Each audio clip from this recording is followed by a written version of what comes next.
Rajiv sir study point के मित्रों को नमस्कार। आज गुप्त वंश में मैं लेकर नए वीडियो के साथ आया हूं। उसमें मैंने एक इसके पहले पढ़ाया हूं चंद्रगुप्त द्वितीय पढ़ाया हूं मित्र। और उसके अगर जो न मित्र हमारा देखे हो तो पिछला वीडियो देख के आज मैं लेके आया हूं। उन्हीं का पुत्र है कुमारगुप्त का शासनकाल मित्र। तो मैं आगे चलता हूं। तो देखिए कुमारगुप्त प्रथम का शासनकाल है। इनका शासनकाल है 415 से 455 ईस्वी में है। और दूसरी बात बता दूं, जरा ध्यान दीजिएगा, सभी लोग जानते हैं मित्र कि इनका देखा जाए तो इनके पिता का नाम क्या है, चंद्रगुप्त प्रथम है। इनके पिता का नाम क्या है, चंद्रगुप्त प्रथम है मित्र। और माता का नाम है ध्रुव देवी। अब आप समझ सकते हैं ध्रुव देवी ध्रुव स्वामिनी कौन थी, वही रामगुप्त मैंने पढ़ाया हूँ, रामगुप्त की पत्नी है। मतलब कुल मिलाकर देखा जाए तो उन्हीं के एक प्रकार के भाभी थी, अब पत्नी हो चुकी हैं। उन्हीं ध्रुव स्वामिनी इसे कहा जाता है।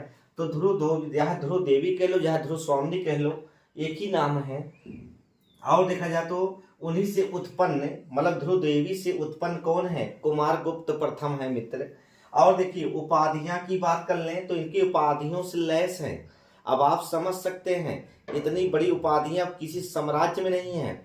सबसे ज्यादा उपाधियों वाला साम्राज्य कौन है, गुप्त वंश है। और गुप्त वंशों में सबसे ज्यादा कौन सी उपाधियां ली हैं, ये आप देख सकते हैं कुमारगुप्त के जितने महेंद्र से आते हैं। देखिए महेंद्रादित्य कहा जाता है, महेंद्रादित्य भी इनकी उपाधियां हैं। श्री महेंद्र, कई बार क्वेश्चन पूछा है, श्री महेंद्र किसको कहा जाता है, कुमारगुप्त प्रथम को कहा जाता है। महेंद्र सिंह भी कहा जाता है। और अश्वमेध यज्ञ भी किया, मतलब कहा जाता है अश्वमेध यज्ञ करने वाला यह व्यक्ति है, इसलिए अश्वमेध भी उपाधि इनको मिली है। और महेंद्र आदि की उपाधि इनको मिली है, मतलब आदि भी है, अभी और भी उपाधियां इनको है। अब एक चीज और बता दो, जरा ध्यान दो मित्र, सिक्के की हम बात कर लें तो जरा ध्यान दो। सिक्के कुमारगुप्त ने स्वर्ण, देखिए स्वर्ण, और देखिए यहाँ पर स्वर्ण, रजत और ताम्र, मतलब 3 प्रकार के सिक्के जारी किए हैं। मतलब स्वर्ण सिक्का भी, रजत सिक्का भी और ताम्र सिक्का भी ये जारी करवाया है। तो सिक्कों पर अपनी उपाधियां भी लिखवा दिया है। ये सबसे पहला शासक है, ये अपनी उपाधियां कहाँ लिखवा दिया, सिक्कों पर लिखवा दिया मित्र। देखिए ये सिक्कों पर जारी करवाया था और सिक्कों पर अपनी उपाधियां महेंद्र दित्य और श्री महेंद्र, महेंद्र सिंह एवं अश्वमेध। देखिए ये जितने मैं लिखा रहा हूँ एकदम 100%, इससे अच्छा टॉपिक नहीं मिलेगा, न इससे अच्छी किताब। आप किताब ढूंढते रहेंगे, बिल्कुल पूरा डिटेल से है। अब आप समझ सकते हैं। देखिए सिक्कों पर अपनी उपाधियां, महेंद्र दित्य की उपाधि लगाया है, सिक्कों पर श्री महेंद्र की उपाधि लगाया है, महेंद्र सिंह की उपाधियां लगाया है और अश्वमहेंद्र की उपाधियां उत्कीर्ण कराया है। और सबसे बड़ी बात है मयूर शैली के, देखिए मयूर शैली की भी जारी करवाया है, मयूर शैली आकार के भी सिक्के जारी करवाया है। इसका मतलब क्या होता है, देखिए मुद्राओं पर देखी जाए तो मयूर शैली के भी, जैसे गरुड़ प्रकार के भी सिक्के जारी करवाया है, गरुड़ प्रकार के भी सिक्के जारी करवाया है। ये ऐसा पहला। अच्छा मयूर सिंहासन का प्रयोग, देखिए मयूर अलग है सिंहासन, वो है शाहजहां काल में मित्र, मुगल काल में है। मगर यहाँ पर क्या है मित्र, ये पूछा क्या है, मयूर सिंहा, मतलब मयूर शैली प्रकार के, मयूर शैली के प्रकार के सिक्के जारी कौन करने वाला है, तो कुमारगुप्त प्रथम है। कई बार क्वेश्चन में पूछा है, बहुत इंपॉर्टेंट में है मित्र, गरुड़ प्रकार के सिक्के कौन जारी किया है, कुमारगुप्त ने जारी किया है। और देखिए कुछ इनकी अभिलेख की हम बात कर लें, इनका अभिलेख 18 अभिलेख है दोस्त। कितने अभिलेख हैं, 18 अभिलेख।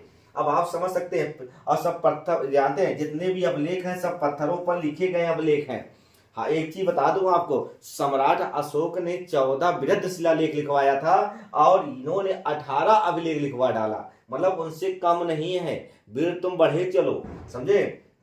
देखिए पहला अभिलेख की हम बात कर लें, देखिए बिलसर का अभिलेख कहाँ है, एटा जिला कहाँ है, उत्तर प्रदेश, कानपुर के बगल में है मित्र।